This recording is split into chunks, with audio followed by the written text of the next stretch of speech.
Hey everyone, it's Don with Don's Field of Dreams. I'm coming from my new unfinished card room.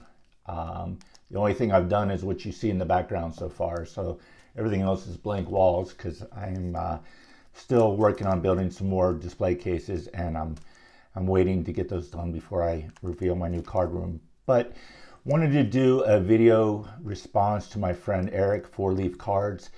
He wants to see some of the most beautiful cards in your collection, but ultimately narrow it down to one card that you think is the most beautiful. And so all of mine are actually nope, I take that back. There's one post-war and the rest are all pre-war, but they're all what I would call art cards. And these are my favorite type of cards to have in my collection. So the first one I'm going to start off with is a T205 Christy Mathewson, which I love the T205s. This is the only one I have.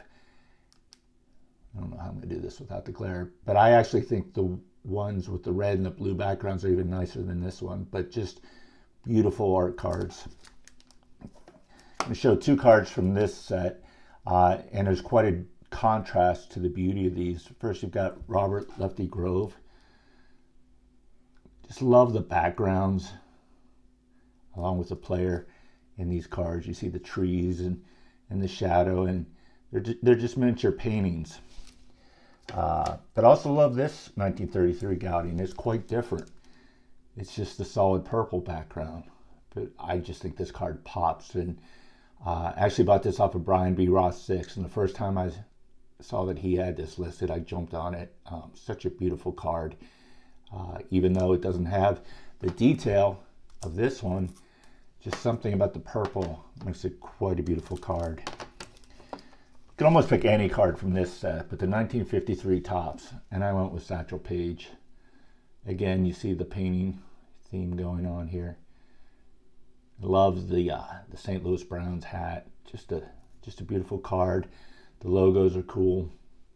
I'm going to keep saying it again, but just love the backgrounds of these cards. And I've become almost more interested in the story behind some of these cards than the actual picture of the player.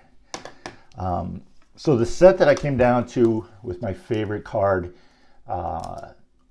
art-wise, I narrowed it down to two, and I could go with either one of these. But the set I'm going with is the 1941 Play Ball. And the runner-up to my favorite card is Charlie Gehringer.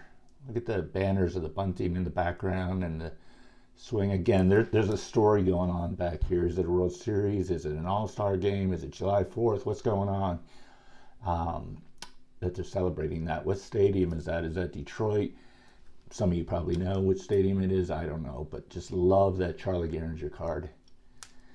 So the card that ultimately is my favorite in my collection, I've said it before, as far as art goes, or most beautiful card, I've said it before, so I have to stick with it.